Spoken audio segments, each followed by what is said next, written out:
Hey, I have a special guest for everybody today. Today we have an author, actually not just an author, but a best-selling author. Larry Levine joins us. He is the best-selling author of Selling from the Heart, and he's also the co-host of a podcast that is also labeled Selling from the Heart. Larry, thank you so much for joining everybody here on the Fitness Business Podcast. Oh, you're welcome, Dori. We're going to have a great time together today. We're going to have a great time. And you know what? I knew I was in a meeting with JT when you responded to my email and you were like, I'm coming on. And we were so ecstatic. I know. I saw the email come back and you said, yay. And I go, sorry, it took me a while, but we're making it happen, Dori. It's okay. Better late than never. I just really appreciate you taking time out of your day, not only to talk to me, but, all of our FBP family out there. So many of us are in sales in the fitness industry. And I think you are just a breath of fresh air and a perfect guest for this time of year. It's the end of the year. People get busy, but this is a must listen to episode. No, it's just awesome. I thank you. So I read that the first day this book was released, it became international bestseller status. Yeah. So what'd you have to do to get that? Oh, a lot of hard work. And so it was interesting because I had never written a book before. In fact, the podcast came out before the book. Oh. And which is really interesting. I'll just give you the quick backstory and the flyover on this. Is I spent almost 30 years in the copier industry, all on the Los Angeles marketplace. So talk about a competitive marketplace, a dysfunctional sales channel, extremely laggard, extremely commoditized. That's what I grew up in. But I made it my own because I brought heart and I brought authenticity. I brought sincerity to the forefront. And I was willing to do things that a lot of salespeople just struggled to do. And that's bring authentic relationships and meaningful value to the forefront. But something happened along the way, and that something occurred at 50 years old. And I'm giving everyone the backstory to how this all came to be. At 50 years old, I was fired from an enterprise corporate major account position. First time ever I'd been fired and let go. Not even in I could take people back, and not even in high school did I ever get fired. But at 50, I was career adjusted. And I'm a big believer that it's going to happen to people, right? You're going to get that aha moment. You're going to get that gut punch moment, and you got to figure out what to do. Well, that occurred at 50 years old, almost 8 years ago, as we're recording this podcast right now. And I had to sit back. I cried a lot. I had to figure out what to do with my career. Now, it would have been really easy for me to go back and sell copiers. That's what I knew. It's the only thing I really knew how to do. But there's two people that are near and dear to me who talked me into being an entrepreneur. That was my dear wife, Robin, and my podcast partner, Daryl Amy. And they both said, maybe it's time for you to do something else. I didn't know what that something else was, but they convinced me to go into entrepreneurship, to bring to the sales world why authenticity matters, why being true to yourself, get to know who you really are, bringing your authentic self forward will actually catapult your sales career. I'd never spoken publicly in front of anyone, never written a book, never started a podcast, never written an article, never did any of this, but I was willing to double down on myself and try new things. And thus, here we are 8 years later.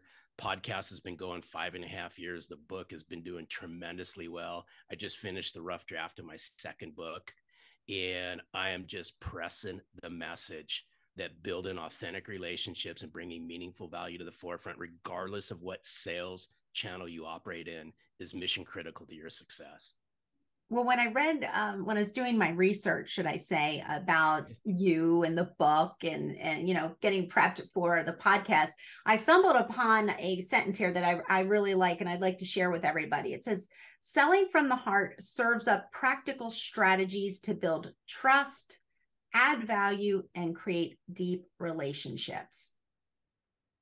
It's near and dear to me. And there's one key word that you said there is trust. And if we look at this, I'm a sales nerd at heart. I love everything about sales.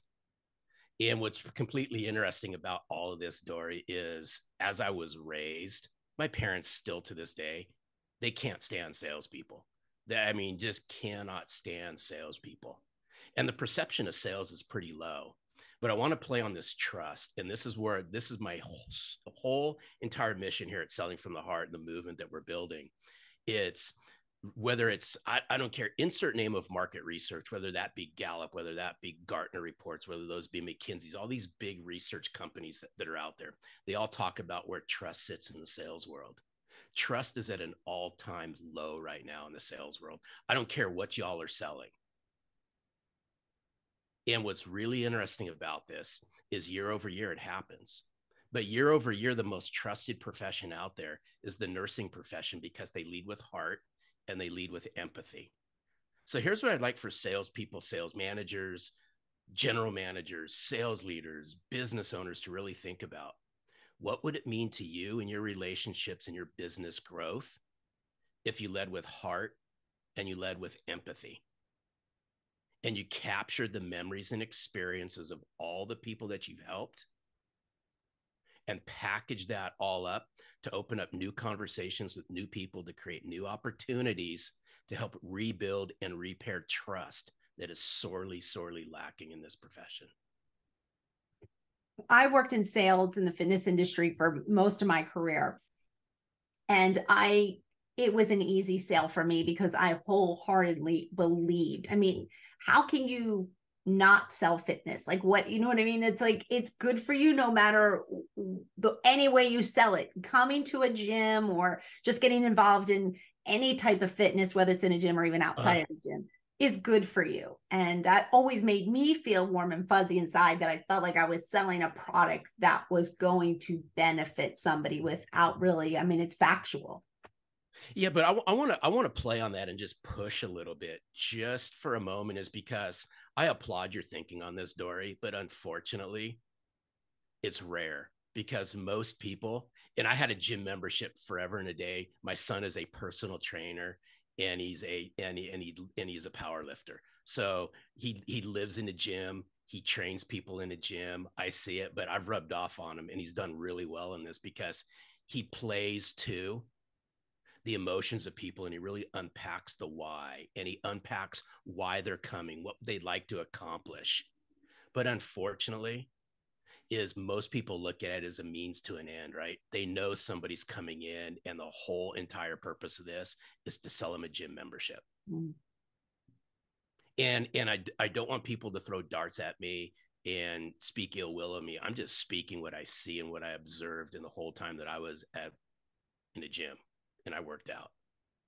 It's, they say what they need to say just long enough to get somebody to sign. But what are you going to do to capture the why? Why are they coming? What would they like to achieve? Why are they coming to this gym? Where do they see themselves 90 days from now, 6 months from now? What's transformation like to you? Everyone has a journey to a gym. And we really need to unpack that, as opposed to looking at the sale before we understand how we can truly help somebody. So let me ask you this, Larry. Our listeners out there, if they're in sales and they're like, yeah, I don't do that. I don't sell the why. I'm pretty robotic on my sales pitch. I think I really am just trying to sell a membership. What's your advice on how they can change that? Is it role playing? Is it just writing out a new script? What do you recommend them to do to try to sell more with heart and empathy? So here's what's interesting, Dori. Here'd be the first thing. The way you're selling, is that the way you'd like to be sold to? And as silly as that sounds, think about it. The way you're selling right now, if somebody did that to you, how would that make you feel? And just to get people to think. And the reason why I'm bringing this up is what I'm sharing is not rocket science. It's so easy to accomplish, yet so difficult for somebody to truly bring to the forefront. Is, I believe this: you will make more sales, consistent sales, month over month, quarter over quarter, year over year, if you can do two things: learn how to connect and learn how to relate to somebody. And then I'm going to go down the road of unpacking why. You must, right? When we lead with the sale in mind, and I talk about it in Selling from the Heart, Dori, you reek and smell a commission breath. People are a lot smarter these days than they were years ago. People have choices. And we all know this, even in the fitness industry, right? Wherever somebody's works is not, you're not the only game in town. And what I'd like for people to think about is that if they can connect, truly connect to somebody's heart, they will open up. They will soon become comfortable and they will share things about themselves and what they want to accomplish that they're not sharing with other people. It's not just simply asking a bunch of questions on a clipboard and run through those as fast as you can in order to make that sale. How can I make a difference in this person's life so that in return, they'll go share that and share it and share it with other people? And again, I came out of a commoditized channel. I sold copiers. I sold things that broke. All people wanted was a piece of paper that came out of a copier. Let's think why somebody's going to a gym, regardless if it's a major chain gym or it's a small, independent in insert name of city or community y'all live in. The deciding factor is you and how you treat somebody. And the more comfortable you can make somebody feel, the more comfortable and the more appreciation you can show to somebody, you'll put them at ease. Because if you ask somebody, I mean, still to this day, I always ask my friends, what's one of the worst things that you can go do besides trying to buy a car from somebody? They go try and buy a gym membership. I saw it. I literally have seen it. I've seen it with my own two eyes. It doesn't have to be that way. I'm not saying all people are like that. But here's where I want to just really get people to focus in on. I believe inside of a gym, inside the fitness center, you are selling memories and you're selling experiences. And if you can capture that and really unpack the why, and I mean, I could just, if I just threw the question out and this was a live audience and all that, and if I just said, hey, would you believe that stories sell? Everyone's going to unanimously raise their hand and say stories sell. Well, I believe the best storytellers are story collectors. Now, think about how that plays out in a gym. You're meeting people constantly every single day, and they're coming into this gym to do a couple of things. Obviously, they want a healthy lifestyle, but you got to really unpack the why behind this. What's bringing them there? And you got to mean it. And we all know this, Dori, that because we've all grown up with it, that there's 5 senses. We all know what those 5 senses are. I believe there's a 6th sense that everybody has, and that 6th sense is BS or bullcrap. And the meter's up at a sky high rate right now. And people can smell sincerity, mission fast. They can just sense it, but they can also sense BS just as fast. And they can tell when somebody's leaning in and they care, or they're being fake and just going through a bunch of questions so they can sell them a gym membership as fast as they can. You get where I'm going with this? And I think it's time for, right? It's time for salespeople to take a step back and go, what's the end result? And the way I'm selling and the way I'm communicating with people, would that work if it was done unto me? Larry, inside your book, inside all those chapters, tell us what we'll find. So all of our FBP family out there, if they pick up your book, how is it laid out? Is it stories? Is it a how-to guide? It's laid out in 2 fashions. So there's 2 halves of the book. So the subtitle is How Your Authentic Self Sells You. And so the first half of the book, I take people on a journey, and that journey is really to uncover who they are. And one of my favorite quotes is, to know thyself is to value thyself. And let's just think about that for a minute. And some of this might be, touchy feely. Well, it is, because until you really understand who your authentic self is, it's hard to really sell from the heart. So the first half of the book is about self-appreciation. It's about self-respect. It's about self-reflection. I take people on a journey. There's a self-reflection journal that goes along with the book that takes you deeper into each chapter. The last half of the book is all the skills that you really need to become that authentic sales professional. And then it's some tough love. It's a direct message. It's a message I believe is sorely lacking in the sales world. First half, again, it's about unpacking who you really are, bringing that to the forefront. I'm a big believer in this, and it's regardless of what you all sell. if you struggle as a salesperson to really connect with who you are and why you do the things you do, you will, hands down, you'll have a tough time connecting to your clients and your future clients if you cannot connect to yourself. That might be heavy for some people to listen to, but I'm here to tell you this. I've learned more about myself in the last 8 years than I did in my 20s, 30s, and 40s combined because I was willing to go there. Sales is a very noble profession, but perception is reality. And perception's reality through the lens of the people who say yes to your products or services, that being your clients and your future clients. So we got to know this. Salespeople, sales leaders, managers, branch managers, we're behind the 8 ball already. Before we ever open our mouths to somebody, they already have their perception of salespeople. But if you can really unpack why you do the things you do and bring your genuine, authentic self to the forefront, and you can connect and relate to people, it will forever change the conversation and will forever change your sales career. That's what they'll unpack in the book. Okay. Larry, do you believe that selling is a knack? It's a gift that you're born with, or do you believe selling is a learned skill? Great question. I believe it's learned over time.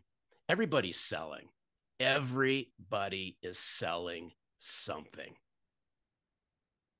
But we can all learn how to become better at what we do. And everyone will say, well, he was just born a salesperson. No, you were born a human being and you opted into sales.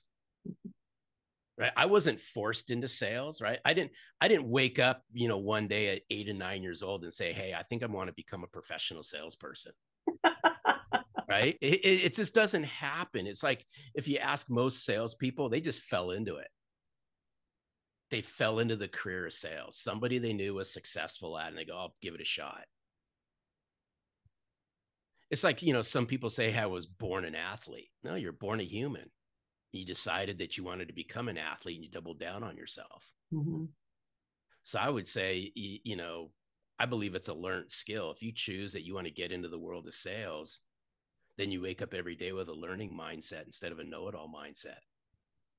We all can become better at sales. I don't think there's someone who says, oh, you got the gift of gab, so you should be in sales. Learn it, learn it, learn it, learn it, learn every aspect of sales and become better at it every single day. Larry, sales and fitness industry comes with a lot of emotion, right? You're not just really selling. So you're not selling a physical item. You're selling a membership, but it's not really a physical item. You're really selling a habit. When you sold copiers, how did you put an emotional piece when trying to sell a physical item? What I sold is the experience, and here's where I'm going with this. And I believe people in the gym industry, they could do the exact same thing. Yes, it is an emotional buy, but the faster you get to somebody's heart, I've said it again and over and over and over again, the faster you can get to somebody's heart, the faster they will really tell you what's going on. Now, in the copier industry, all I did, and I learned this early on because I'm very inquisitive. I'm a very inquisitive person. I love asking a ton of questions. The more questions I ask, the more I can unpack things. The more comfortable I made somebody feel, the more comfortable they would start sharing things. And the only reason why I bring this up is one of the things that I sold, and I believe I did it better than most people out there, is I sold an inspirational experience. This is what you get when you do business with me. The only reason I say that is because I interviewed enough customers, interviewed enough people that were going to become customers. And I asked them, what's a great experience look like? What do you like? What do you don't like about salespeople? Now, this was specific into my industry. And I started to build up some knowledge of what people liked, what people wanted, and what would be difference makers from salespeople. I submit the same thing in the gym industry. It's not somebody's first rodeo when they bought a gym membership. At least I don't think so. But just sit back and just imagine for a moment. Let's just think about this. Is what would it be like as a fitness sales consultant, however they're titled, knowing right up front, it's not the first time, regardless of age, that somebody's bought a gym membership. Hey, what'd you like? What you didn't like? What was a great experience? What was a horrible experience? How'd that make you feel? Why did you come in here? What are you looking to accomplish? But I will tell you this, there's always a why behind it, Dori. We as salespeople must unpack the why. And the faster you get to somebody's heart, regardless of age, male or female, they will tell you exactly what's going on. When they tell you exactly what's going on and they open up to you, that's where you can come in and you can truly help them. But you got to mean it. At Selling from the Heart, and inside the book, I call it giving a rip. You got to give a rip. And today, people will understand if you truly give a rip. Are you asking the questions to ask? Are you asking the questions and intently listening and unpacking what you hear to dig in and dig in and dig in and dig in some more? Larry, before we wrap up today, I just would like to ask you, what is your favorite part of the book? What do you feel that you have the biggest connection to? Is it a specific chapter? Is it a specific section? What's your favorite? I think it's that I like them all, but if I had to pick, why would I say I didn't? There are certain chapters I think were really horrible. Don't read them. No. I think the last chapter of Selling from the Heart is about not being an empty suit. And the whole entire book, there's an underlying theme about bringing your authentic self to the forefront. But I leave people thinking at the very end. And I leave them thinking, if I'm not bringing my authentic self to the forefront, if I'm not educating my clients, if I'm not engaging with my clients, if I'm not exciting them into conversation so they can become better, if I'm not doing anything different than anybody else, insert name of other salespeople, they're going to view me as being empty, and thus the empty suit. And one of my favorite poems is by Robert Frost, and I leave them at the very end of the book with saying, you know what? You can go down that same old road doing the same old thing that every other salesperson is doing, or you can take that road that's less traveled. I decided to take the road less traveled when I got fired at 50. So regardless of whatever sales position you're in, don't act and do and just carry yourself just like every other salesperson. Otherwise, you're going to get labeled as me too. You're going to be in that sea of sameness. They're going to view you as being empty. But if you can connect to somebody's heart and bring your heart to the forefront, the faster you do that, the faster they will open up their wallet. That's what I want people to really understand. Larry, what are 3 takeaways from Selling from the Heart? I would say, and we've talked about it in our time together, it's really understanding how to build trust and credibility in the sales world. It's sorely lacking. Whether you need to rebuild it or repair it, I'd say there's these things to keep in mind. Ask yourself, how will I build trust and credibility to become that difference maker? And I believe it's around, can I give 4 things instead of 3 things, Dori? I believe it's around 4 things. And here's these 4 things. If you want to build trust and credibility, you'll find this out in reading Selling from the Heart. Unpack how to build genuine, authentic relationships with people. Bring meaningful value to the forefront. Understand what it means to bring an inspirational experience and be radically consistent with it. Create habits behind it. Those 4 things, watch what happens if you double down on those. Watch what happens to how you build trust and credibility in a sales world where it's sorely lacking. Larry, you mentioned earlier, I believe it might have been last week, that you have a new book that you're working on. Could you tell us a little bit about what's coming up next? Sure. It's and again, Dori, I didn't know what to expect in writing Selling from the Heart. I had no idea if 5 copies would sell and those would just be to like my family members, or 500 copies would sell to friends and family because they felt sorry for me. But over the years, it's turned out that it's gone beyond my wildest dreams. I have very good mentors and coaches that help me really take my book and turn it into a business.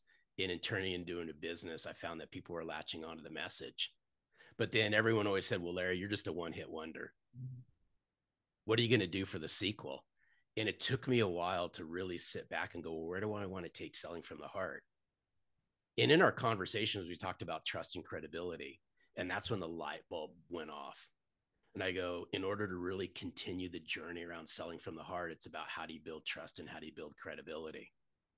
So it was a year and a half journey. I just finished the rough draft of the book. I nailed the cover, I nailed the title.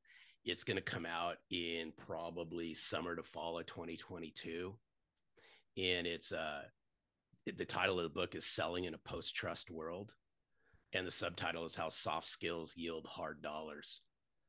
And it's going to pack a punch. It's a much needed punch.